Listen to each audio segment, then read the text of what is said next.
បាទសូមជម្រាបសួរបងប្អូនហ្នឹងហើយថ្ងៃនេះគឺយើងមើលកូនកែបយើងទៀតហើយនេះគឺជាការដាក់ចំណីរបស់កង្កែបណាបាទហ្នឹងហើយអញ្ចឹងនេះចំណីរបស់យើងណាបាទអញ្ចឹងចំណីកង្កែបវាមានទៅតាមទំហំមានតូចមានធំអញ្ចឹងណាបាទហ្នឹងហើយថ្ងៃនេះគឺមកដាក់ចំណីកង្កែបហើយថតជាវីដេអូឲ្យបងប្អូនបានទស្សនាទាក់ទងទៅនឹងការចិញ្ចឹមកង្កែបបាទហ្នឹងហើយអញ្ចឹងគឺចង់បង្ហាញបងប្អូនអំពីការចិញ្ចឹមបាទព្រោះបងប្អូនយើងជាពិសេសបងប្អូនយើងថ្មីគាត់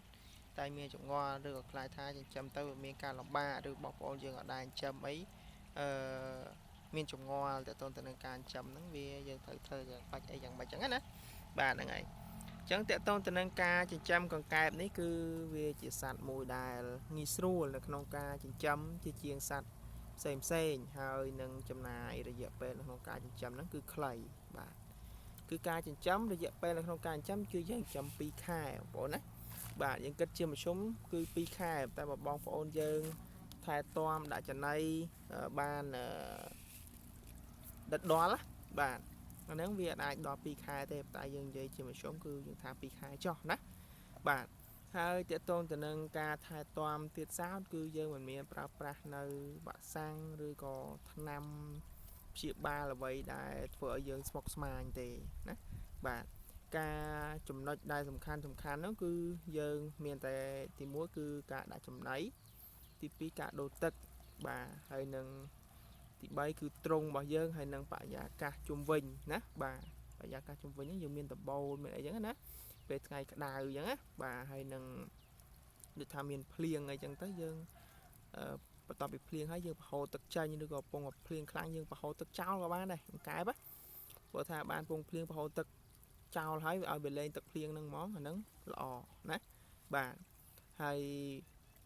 ចំណុចមួយទៀតគឺនៅពេលដែលមានភ្លៀងហ្នឹងឧទាហរណ៍ថាភ្លៀងនៅពេលព្រឹកឬក៏ពេលល្ងាចនៅពេលដែលយើងដូរទឹកហើយយើងដាក់ចំណីឲ្យស៊ីហើយអាហ្នឹងគឺយើងត្រូវចាំបាច់ត្រូវតែប្រហូរទឹកចេញណាបាទត្រូវតែប្រហូរទឹកចេញនៅពេលដែលភ្លៀងហើយប៉ុន្តែបើថាយើងទឹកដូរទឹកអញ្ចេះទេ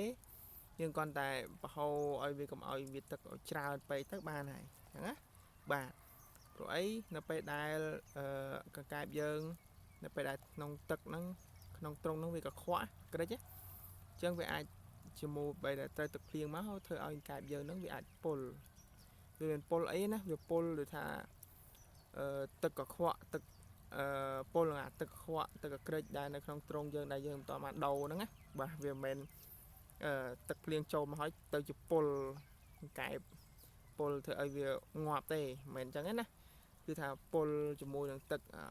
កខ្វក់របស់យើងហ្នឹងបាទមិនពុលបាច់ពពុះមាត់អីទេអញ្ចឹងណាបាទហ្នឹងហើយអញ្ចឹងគឺតកតងទៅនឹងអាហ្នឹងការថែទាំបរិយាកាសជុំវិញគឺមានប៉ុណ្ណឹងណាបាទ3ចំណុចហ្នឹងគឺការដាក់ចំណី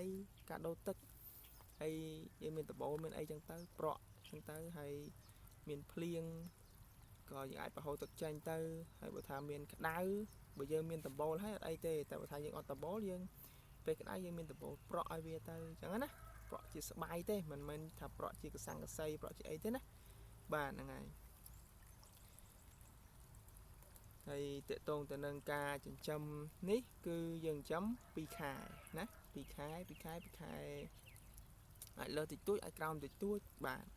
ហើយតកតងការចិញ្ចឹមហ្នឹងគឺមានភាពងាយស្រួលបាទ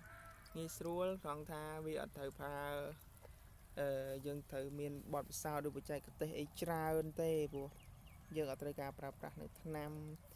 នៅវ៉ាក់សាំងអីទេណាហ្នឹងហើយការចិញ្ចឹមហ្នឹងគឺវាមានភាពងាយស្រួលត្រង់ហ្នឹងបាទហ្នឹងហើយអញ្ចឹងវីដេអូហ្នឹងខ្ញុំមានតែប៉ុណ្្នឹងទេអញ្ចឹងបងប្អូនយើងចាំជួបគ្នានៅវីដេអូក្រោយៗទៀតទាក់ទងទៅនឹងការចិញ្ចឹមកង្កែបនេះណាហ្នឹងហើយបងប្អូនយើងមានចង្អល់មានសំណួរអីអាចខលសាកសួរបានណាហ្នឹងហើយ